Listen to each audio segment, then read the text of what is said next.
ప్రతి మనిషికి అవసరమైనది, అనవసరమైనది పొగరు.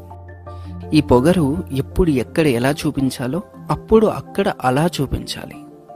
ఈ మధ్య చాలా మందిని మన సరౌండింగ్స్లో చూస్తుంటాం. వాళ్ళే నిబ్బాస్, అంటే మెచ్యూరిటీ లేని వాళ్ళు. నా పొగరే నా బలం, నాలో పొగరున్నంత వరకు నన్నెవడేం పీకలేడు అనే పనికిరాని డైలాగులు చెప్తుంటారు. ఇలా చెప్పే వాళ్ళకు 90% అంత సీన్ లేదు. వాడిలో ఉన్న మైనస్ పాయింట్స్ని కవర్ చేసుకోవడానికి వాడికి వాడే చేసుకునే చీప్ ప్రమోషన్స్. ఇలా చీప్ ప్రమోషన్స్ చేసే వాళ్ళంతా చెప్పేది ఇంత, చేసేది ఇంత. యాక్చువల్లీ చెప్పడం మర్చిపోయా, ఈ పొగరులో ఇంకో రకం ఉంది. అదే అహంకారంతో వచ్చే పొగరు. ఈ అహంకారం అనేది ఉన్నోడు చూపిస్తాడు, లేనోడు చూపిస్తాడు, ఒక లీడర్ చూపిస్తాడు, ఇంకా అందరిలో మాదే పెద్ద కులం అని వాడు కూడా చూపిస్తాడు. ఇక్కడ మ్యాటర్ ఏంటంటే, అహంకారంతో వచ్చే పొగరు చలికాలంలో రోజుకి 5 సార్లు పోయేస్తామే, దానితో సమానం.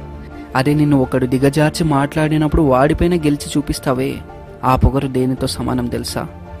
అదే చలికాలంలో గంటకి 1000 కిలోమీటర్ల వేగంతో వీచే మంచు తుఫానుతో సమానం. గెలుపుతో వచ్చే పొగరుని తట్టుకోవడం ఎవ్వడి వల్ల కాదు. కానీ మన మైండ్ సెట్లు ఎలా మారిపోయాయో తెలుసా? ఎర్రజీర కట్టిందంతా నా పెళ్ళామే అన్నట్లు మారిపోయాయి.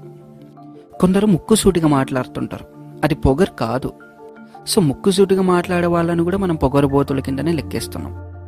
ఇక్కడ ఏ పాయింట్ ఏంటంటే, ముక్కుసూటిగా మాట్లాడడం అంటే మనసులో ఉన్నది ఉన్నట్టు నిక్కచ్చుగా మాట్లాడడం, అంతేకాని దాన్ని పొగరు కింద లెక్కేయకండి. నిజానికి ఆ తెలివి మనలో ఉండాలి. పక్కనోడు ఎలా మాట్లాడుతున్నాడు అనేది గ్రహించాలి. వాడు పొగరుతో మాట్లాడుతున్నాడా లేదంటే ముక్కుసూటిగా మాట్లాడుతున్నాడా అనేది అర్థం చేసుకునే భావం నీలో ఉండాలి. అలాంటి అర్థం చేసుకునే భావం నీలో లేనప్పుడు నీకెవ్వడు అర్థం కాడు. నిజం, నీకెవ్వడు అర్థం కాడు. అక్కడ ఒక్కసారి నువ్వు అర్థం చేసుకోవడం మొదలు పెట్టావనుకో, వేరే వాడు ఎన్ని తప్పులు మాట్లాడినా నీకు పట్టించుకో, వదిలేస్తావు, పోనీలే అన్నట్లు. సో అలాంటి అర్థం చేసుకునే భావం నీలో రావాలి. చివరికి ఒక మాట, పొగరు అనేది మనం గెలిచి చూపించేలా ఉండాలి, కానీ నిన్ను ఒకడు గెలికితే వచ్చేలా కాదు. ఇక నువ్వే తేల్చుకో. అండ్ మన జీవితం మనది, మనకు భావాలు ఉంటాయి, మన మనోభావాలు దెబ్బతింటాయి. సో ఏ నా కొడుకు వచ్చి నీ ముందు పొగరు చూపిస్తే నువ్వు తలదించుకోవాల్సిన అవసరం నీకు లేదు. వెయిట్ చేయి, టైం వస్తుంది, అప్పుడు గెలిచి నువ్వు చూపించు.